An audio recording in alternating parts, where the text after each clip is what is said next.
plan a bigger plan. Not that small plan lang na, yun lang nakita mo kayong dalawa. Bigger, Holding hands, better, kisses, diba? di ba? Para sa ating unang tagpo, Isang gabi, syempre. yes, oo. Kasalukuyang sa gabi na nasa hapagkainan ang pamilya. No? Lisa, saan ka na naman galing? Halos gabi na. Ma, I was with Mark. Nag-aral kami sa library. Ilang beses na naming sinabi, focus ka muna sa pag-aaral, iha. Hindi pa panahon niyang love. Pero Daddy, mahal ko siya. Naiintindihan niya ako. Anak, hindi siya ang problema. Bata pa kayo. Sayang kung masisira ang kinabukasan mo. Umalis si Lisa sa kanilang hapagkainan. Sa pangalawang tagpo, sa loob ng kanilang eskwelahan, along the corridors, Lisa, pasensya ka na kung akong dahilan ng gulo niyo sa bahay. Hindi ikaw, Mark. Ayaw lang nilang tanggapin na kaya kong magmahal habang nag-aaral. Pero baka tama sila. Natatakot akong masaktan ka, Lisa. I don't care. Basta kasama kita. Hoy! Bawal yan dito sa school! At biglang nagbitaw ang kanilang paghahawakan. Isang hapon sa isang park. Parke. Mhm. Lisa, paano kung tumigil muna tayo? Mag-focus kaya tayo sa studies natin. Mhm. No, Mark. Ikaw ang dahilan ng sipag ko. Napaka-arte mo naman kasi. Arte-arte kasi. Arte mo. Pero baka mas matibay tayo kung mag-iintay tayo. Mm. No. Hindi. Lalaban ako para sa pagmamahalan natin. Kiss mo na nga lang ako. I really love you. Romeo, tingnan mo sila. Sobra ang kapit ng anak natin. Oo, pero baka sa unawa, hindi sa galit natin daanin at baka tayo pa ang manalo. Mukhang wala na tayong pag-asa eh. Sa loob ng isang sinihan, Ang sarap na feeling, Mark. Para tayong nasa sariling mundo natin. ay, maingay, oo, pero ay ko naiisip ang parents mo.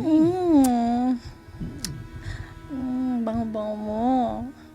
Lisa, habang kami ng mami mo naghihirap sa magtrabaho, nandito ka't nanonood na sine? Daddy! Hindi niyo ba maintindihan? Mahal ko siya, Dad. Mahal na mahal ko siya, Daddy.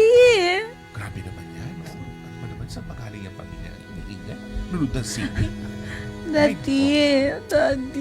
Sorry, Daddy. Sa bahay, isang maulang gabi, Bumaha na ba? Nandiyan na ba yung na-booking na ba yung mga flood control project?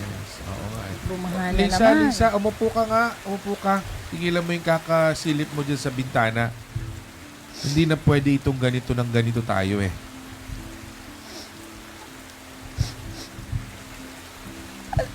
Ano ba talaga ang ayaw niyo kay Mark?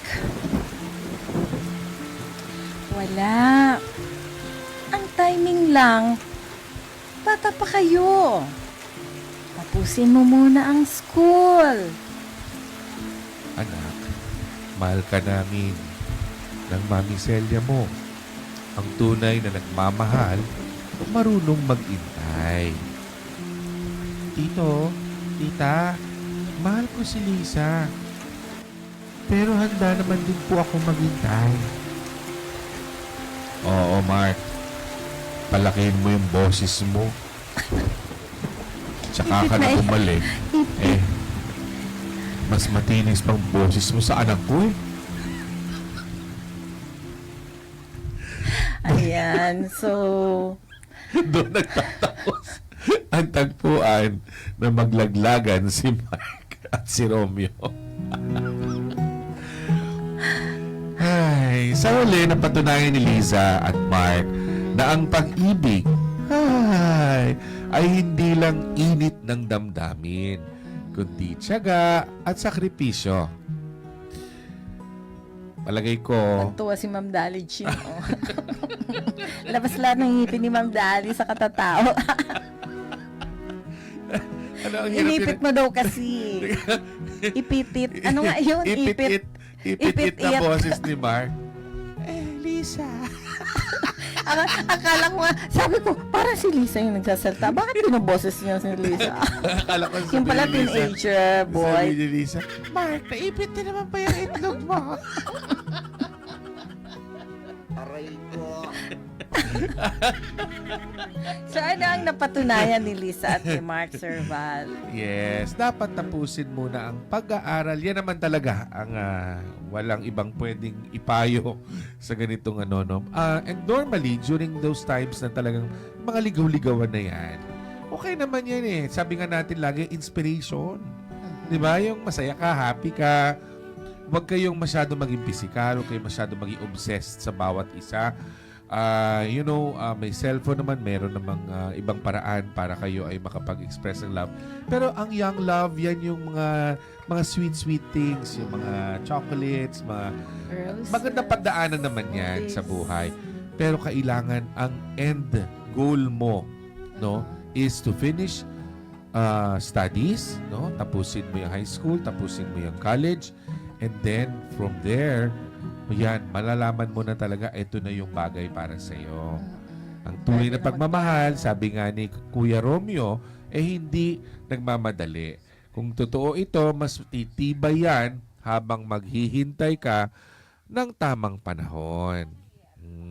Tita Irms, ano naman ang ano mo dyan sa ganyan, syempre, being a mother, napagdaanan mo niyan sa mga anak mo eh. Tama yung sundin nila yung magulang nila because kapag ka kasi na-obsess ka sa feelings na yan, parang hindi mo na makikita yung ibang mundo, ikinukulong mo na ang sarili mo sa ganong nararamdaman. And in the end, hindi mo namamalayan, umaandar ang maraming panahon na hindi ka pala nag-grow, hindi mo pala na-build yung para sa sarili mo. Kung hindi, umasa ka na lang ng umasa na there is a future in that relationship na kung saan, kung ikaw muna ay talagang nagtapos ng pag-aaral, no? Then you can plan a bigger plan. Not that small plan lang na yun lang nakita mo kayong dalawa. Bigger, Holding hands, better, kisses, diba? di ba? Yes. So yun, maganda po yun na kailangan sa mga teenager natin ngayon, you dream first, dream big. And then, sabi nga nung panahon natin, natin to, sorry na-drag tuloy kita sa panahon ko. Ang sabi namin noon, it should be, di ba, 100%.